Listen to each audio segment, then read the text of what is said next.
Magandang umaga po. 8:30. At ang ating pag-usapan po ay tungkol po sa expertise ko bilang isang civil engineer. Ang expertise ko po ay patungkol halimbawa, tututok na lang tayo sa kalsada. Marami ako mga kapwa ko civil engineer, tulungan niyo ako mag-comment kayo. At lalo na sa MMDE civil engineer na si Engineer Alexander Muhammad, sa engineer diyan sa DPWH diyan sa kasi hindi ko alam kung saan ngayon si engineer sa Gusara Kapal. Ito makinig kayo, idalhin nyo sa inyong opisina. Magkano ba magastos? Kumpara nyo, baka naman kaya naman. Magastos nga lang. Ito po ang ating proposition. Pero bago ang lahat, dati nais po natin tiradurin sino to? Anong pangalan to? Si Gatchalian, Mayor Gatchalian ng Valenzuela City. Akala mo sinisisi yung truck sa pagkasira ng kalsada. Sisihin mo yung mga kuya mo na senador at mga congressmen na papagawa ng mga o ito, bago tayo magsimula, pakinggan nyo muna po yung aking introduction habang nag-antay tayo ng iba pang manonood.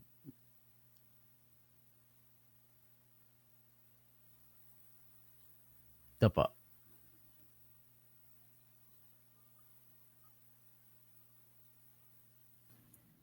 Ako po si Dr. Toto Tirador. O tawagin niyo akong Berteni Catalunya Kausing.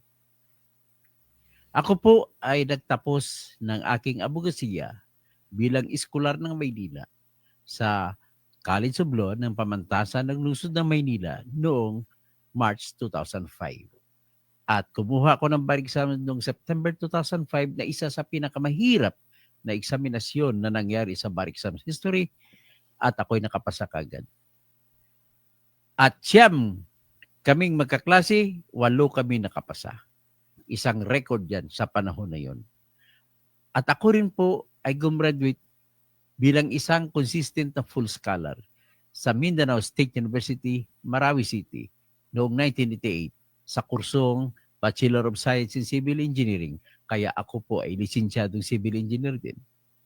Ako po ay nagkaroon ng karanasan bilang isang editor ng People's Journal Tonight sa loob ng 15 taon. At bago niyan, nagsimula po ako sa pagiging sports writer. Pagkatapos niyan, ako ay nagtuloy sa abogasiya.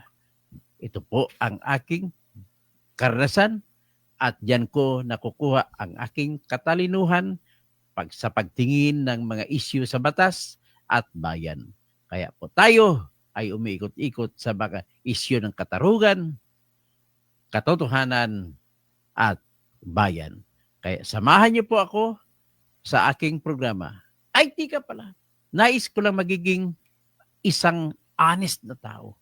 Ako po ay nadisbar noong 2023. Sapagkat po, ang rason na ginamit ng Supreme Court, mali daw yun yung aking ginawa na pag-post sa Facebook ng reklamo na plunder na aking ginawa. At yun naman daw ay bawal daw kapag hindi pa naisampa sa ombudsman. Pero naisampa ko rin pagkatapos ng huling araw ng Enero 2019. Okay? Tara na, pakinggan niyo po ako. O ito ba, ilagay ko rin dito yung isa pa no, na habang nag-antay tayo ng iba pang mga audience.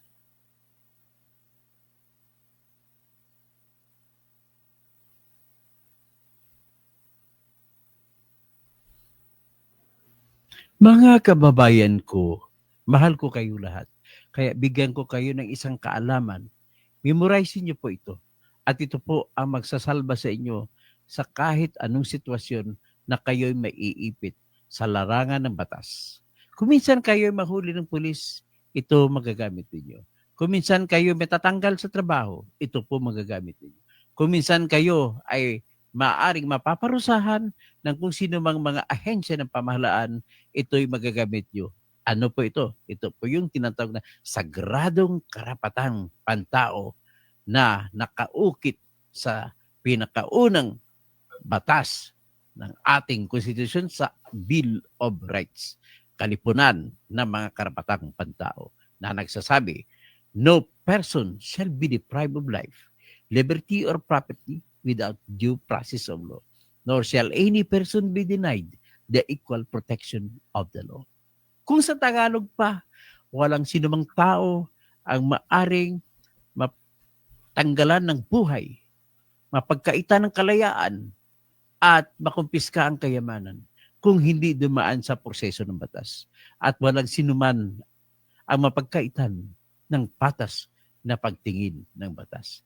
Yan po ang ating laging tandaan. Yan din po ang magpapaliwanag kung bakit sinasabi ng Supreme Court na dapat ibasura ang impeachment complaint laban kay Sara Duterte sapagkat hindi binigyan ng House of Representatives ng pagkakataon na makapagpaliwanag si Sara Duterte. Okay? Salamat po. Bago pa ito ibang patuloy, nais ko munang batiin at ang aking tatay nanonood ngayon sa aming bayan sa Coronadal. Nanonood siya ng aking live stream ngayon. Magandang umaga, maayong agad, Daddy. Tapos binabati ko rin yan sa amin din sa Coronadal, si EMR, si Edwin Romero, may-ari ng isang events place na pinakamagandang events place sa Coronadal, si EMR.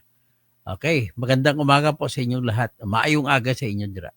Sa tanan ng mga taga Coronadal City. Okay, magpatuloy na po tayo. Ang ating pong pag-usapan ay si Gatchalian po ay sinisisi sinisisi yung malalaking truck sa pagkasira ng mga kalsada diyan sa Valenzuela City. Tama ba 'yon? Tama ba 'yon? Kung ako tanungin mo lahat ng engineer na na talaga kung gusto talaga natin maayos na kalsada ay dapat po tayo ay hindi dapat tayo magpabuyo sa mga truck na yan. Dapat kami ng mga engineer kasi kung masira ang tulay, kami ay may kasalanan sa pag-design kung maayos ang kung nasunod yung pag-construct. Kung nasunod yung tinatawag na implementasyon. Sabi nga ng kaibigan ko, maayos ang design. Ano tawag niya? The design is correct, but the implementation is corrupt. Yan ang nangyari sa mga kalsada natin sa Pilipinas. Akalain mo ba naman? Tingnan mo ito ano pangalan nito? Si Mayor Gatchalian. Ano ba ang pangalan ni Mayor Gatchalian? West Gatchalian. So, mga pa-West, yung mga plastic pamilya. Mga plastic talaga kayo. Ito. Si West Gatchalian. Ayan. Tingnan natin. Akalain mo ba sisihin ba naman mga truck? Ilang netizen si Valenzuela Mayor West Gatchalian dahil sa pahayag niya na overweight trucks ang dahilan ng lubak-lubak na daan sa lungsod. Banat ang iba, hindi ba korupsyon? Narito ang agenda report ni Kian Querol. Na-call out ng ilang netizen ang Facebook video ni Valenzuela Mayor West Gatchalian sa di umano'y pagsisi sa mga overweight truck na sanhi ng lubak sa daan. Isang example po, itong truck nito. Kita nyo ho yung truck na dumadaan. Yan po mga kasama ang may kasalanan talaga ho ng mga mabilis na pagsira ng kalye natin. Yung mga overweight na truck. Bias! Yan ang buwelta ni Confederation of Truckers Association of the Philippines President Maria Zapata matapos sabihin ni Gatchalian sa kanyang Facebook Live na baka magkaroon ng dagdag na truck ban habang nagsasagawa ng road patching sa Quezon Road. Mali ka, West Gatchalian. Ang kalsada mo, kami nga mga civil engineer, ay hindi masisira yan kahit ilang pang truck kung talagang sadyain namin at kung talaga ang tamang paggawa ng kalsada ay sinunod. Ang mga engineer po ay hindi yung magdi-design ng mga palpak ng kalsada. At kaing ganun lang kalalaking truck, kaya namin yung gagawa ng kalsada na hindi mabibiyak. So, ang isa lang, ang panukala ko bilang isang civil engineer, ay kahit na mas malaki-laki ang gastos, ay gagawin na po natin na yung ating mga kalsada ay lagyan na po ng reinforcing bars. Mga bakal, kung sa mga pagkakaintindi nyo, lagyan sa ilalim ng bakal. Kasi sa ilalim po ng bakal ay sa taas ang konkreto po ay matigas po yan. Pero kapag inunat mo ay mabibiyak yan kasi wala pong panlaban sa tensyon ang bakal, ang konkreto. Ang konkreto hanggang ano lang yan, mag-press, sa press lang, pero hindi pwede siya sa pag-unat. Mahina yung strength ng semento para sa pag-unat. Kaya ipapakita ko sa inyo, pakinggan pa natin uli yung ginagawa pwede kong tawagin to, wala na akong dissenting salita mapipili ko, tawagin ko ng bubutong mayor na ito. So ni Gatchalian na magkaroon ng mas striktong patakaran sa mga truck na nagdadala ng heavy equipment. Nako, Laman West, alam mo naman, negosyante tatay mo, plastic ang negosyo nyo. Pag hindi po makatawid ang mga truck, ay wala pong dala mga produkto. Kaya huwag mo bawalan ng truck. Ay nako, dapat ang semento ninyo, ayusin nyo mga politiko. Mas gusto nyo kasi, ang problema ninyo, mas gusto nyo yung kalsada na madaling masira para gawa na naman ulit, kita na naman kayo ulit. Yan po ang ginagawa ninyo. Which is very wrong talaga.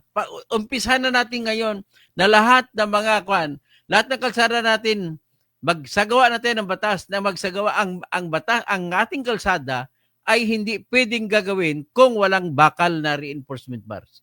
Para naman, hindi na masasayang. Kahit sabihin mo, sa 50 years, hindi na mag-ulit-ulit gawa. Basta kompleto lang po ang reinforcing bars. Kaya yan, yung mga malalaking truck, kaya yan. Kami mga engineer po, kaya namin yan. Pinag-aralan namin lahat yan. Ano ka bang klasikang, hindi ka naman ata engineer, bakit mo sinisisi yung truck? Okay, kumikita lamang kayo dyan sa mga komisyon dyan eh. Sama po natin ang DPWH sa pagmaman at paghuhuli at pag-check ng mga overweight na mga trucks. Agad din itong pinalagan ni Zapata. Effect sa kabuuan. Baka hindi nila naiisip yon. If the load of the truck will be lesser, it will entail additional cost of whatever goods passing sa kalsada nila. Kaya ang tagal na namin pinag-uusapan yan. Mga 10 taon na yata yan pinag-uusapan namin sa DTI, sa DPWH, sa DOTR, sa NMDA.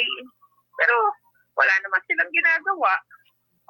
At kami sa tracking, kung i-lesser ang load ng bawat biyahe, Magastos. that is a very good law for us. Dagdag di Zapata, isipin sana ni Mayor Gatchalian ang epekto kapag hindi makapag-deliver sa mga warehouse at mga pabrika ng raw material ang mga truck. Magkakaroon ng shortage at mas marami ang maaapektuhan. Pati tuloy ilang netizen, binanatan ang alkalde. May mga nagsasabing korupsyon at hindi ang mga truck driver ang rason sa mga sirang daan. May comment din na dapat tama ang paggawa ng kalsada dahil marami talagang truck sa Valenzuela, maraming factory sa lungsod. Bago pa ang termino ni Wes Gatchalian, nagpatupad na ng truck ban sa Valenzuela kasama ang Maisan Road, papunta at palabas sa mga pabrika at warehouse sa lungsod na nakabase na roon mula pa noong 2014. Ayon kay Gatchalian, magkakaroon ng joint effort mula sa Department of Engineering ng Valenzuela City at DPWH para maayos ang mga sirang kalsada. Sinubukan ng BNC na kunan ng pahayag ang DPWH pero wala pa itong sagot sa ngayon. Para sa agenda, Kian Kirol, Billionaire News Channel. Manatiling nakatutok sa Billionario News Channel. Sumubayo Tama ba yan? Ay nako, hindi talaga tama yan. Anong klase ito si Wes Gatchalian? Wes Gatchalian.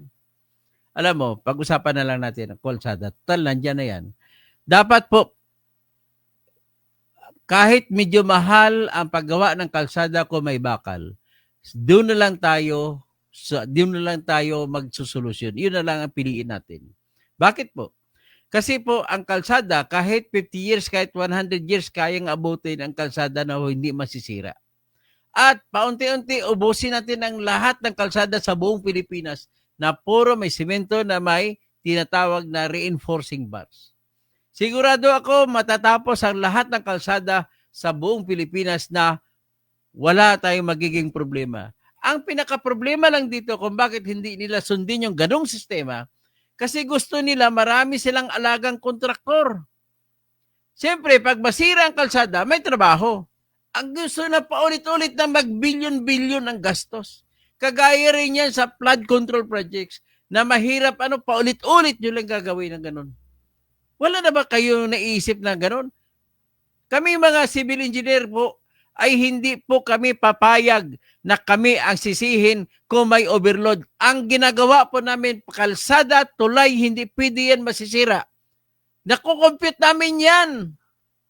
Alam namin ang sitwasyon kung paano mag-compute. Kahit anong bigat ng truck, kaya namin yung gagawin. Kaya huwag nyo kami sisihin, kagaya sa Kabagan Bridge. Bakit ang sinisisi ni Jinggoy? Ha? Bakit ang sinisisi ni Jinggoy tsaka si Marcoleta?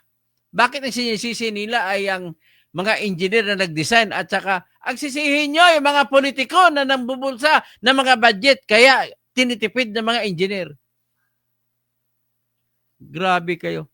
So ngayon, ang gawin na lang natin is lahat ng kalsada kahit 1,000 kilometers yan, basta nakalagay sa ilalim ng kalsada ng simento ay may bakal ay hindi po sila masisira. Ipapakita ko sa inyo po ang isang sitwasyon ha.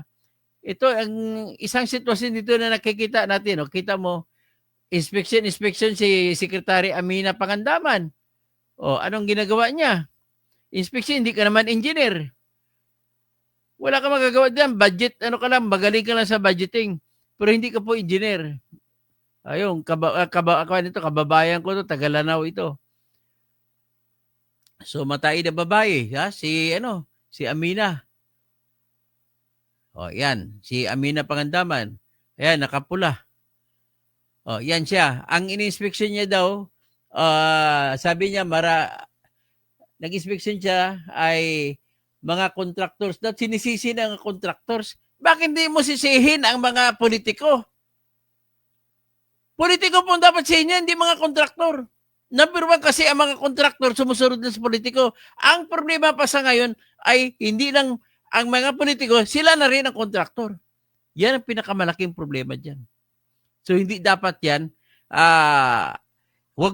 dapat magsagawa tayo ng batas na kung saan ang gagawin natin, ang mga kalsada natin ay gagawin na nating mga may bakal na reinforcing bars ang tawag dyan. Ay nako, kasi ito pakita ko sa inyo kung bakit masisira po yung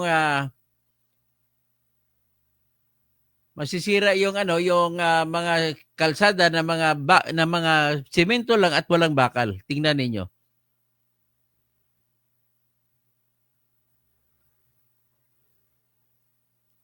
Ito yan.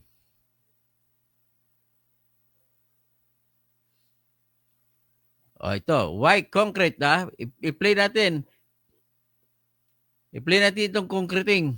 Rebar comes in. Steel has Sa excellent kalsada sa tensile strength and flexibility, ibang which bansa, makes up for concrete's weakness. When you combine the two, you get reinforced concrete, a much stronger and more reliable material. Reinforced concrete can withstand over 100 tons of pressure. Even under extreme stress, it doesn't shatter immediately. Instead, small cracks form first, giving engineers time to spot issues and make repairs, which is a huge safety advantage. Honestly, whoever invented reinforced concrete I've always wondered, why do we need to add steel reinforcement after concrete hardens? Installing rebar. I have always been curious. Why do we need to add steel bars when the solidified concrete is already very hard? Although concrete is very strong, it has a fatal flaw. Experiments show that ordinary concrete can only withstand 6 tons of pressure. If it exceeds this limit, it will break instantly, almost without warning. This is because concrete lacks toughness and tensile strength and is extremely fragile.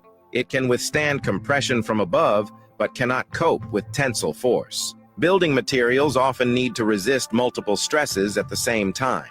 Steel has excellent tensile strength and sufficient toughness. When combined with concrete, it forms reinforced concrete. The compressive strength of this material can exceed 100 tons. Even under greater pressure, it will not break immediately, but cracks will appear first, which buys precious time for repair and remediation. It must be said that the person who invented reinforced concrete is definitely a genius. I have always been curious. Why do we need to... Ayan. Ito kalsada yan sa ibang lugar. Saan yan?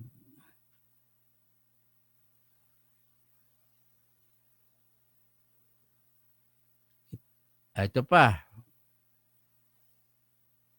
I have always been curious.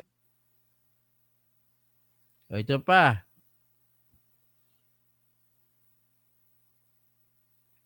Saan ba ito? Naglalatag talaga sila ng bakal, bago sila maglagay ng simento. Ito pa. Concrete has amazing compressive strength, but poor tensile strength. Compressive strength resists compression, being pushed together, whereas tensile strength resists being pulled apart. I made 2 concrete beams, one reinforced with 3 half-inch pieces of rebar, and one with no reinforcement. Driving on the unreinforced beam that's supported by the ground causes no damage because it has good compressive strength. However, when I suspend both ends of the beam, it creates tensile strength on the bottom, causing the block with no reinforcement to break under the weight of the Yan. Jeep. Next, let's try the beam with the rebar. This time I use my much heavier F250. The rebar dramatically improves the tensile strength. Now for the ultimate test. Can the reinforced beam support this massive roller? It chipped a little off the side, but the beam held up. Finally, I drove on it one more time with the roller and turned on the vibratory drum. This proved to be too much, even with the rebar. It shows how important it is to reinforce concrete. This concrete was still green. Let me know in the comments how many days you think it was allowed to cure after it had been poured. Concrete has amazing compression. This So, yan. construction crew is incredibly.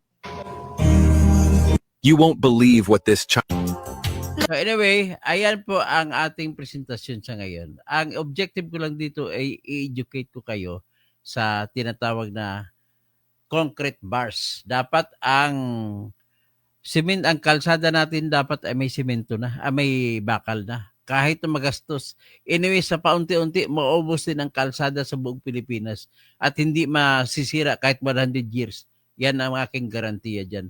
At kami mga engineers magdidesign na maayos dyan. At huwag niyong haluan ng pagkita-kita sa komisyon. Ang problema kasi ngayon kung bakit lumalala na sa ngayon, ang mga politiko ay sila na rin contractors. Yan ang pinakamalaking problema. Number 1 dyan, si Uwaminal. Governor Uwaminal ng Misamis Occidental. Number 1 pa rin dyan si Aurelio Don Gonzales sa 3rd District ng Pampanga. Okay, hanggang dyan lang muna tayo at magandang umaga po sa aking tatay na si Remo Centeno Kausing, sa aking kababayan dyan sa EM na si Edwin Romero. Sa ulitin, balik tayo.